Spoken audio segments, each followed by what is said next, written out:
Folks, this is Matt with Commercial Roofs of Texas. Up here doing an inspection. The customer has a modified bitumen roof on a strip center, so they've got leaks. First thing I want to check for is granule loss from hail, from wind, any kind of storms coming through the area.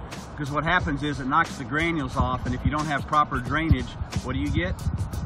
You get ponding. So if I can come up here and build a sandcastle out of the loose granules, that means it's not draining correctly.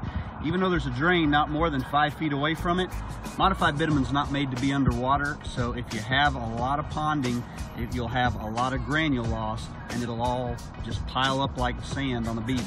So that's not good. Give us a call if you have a problem like that.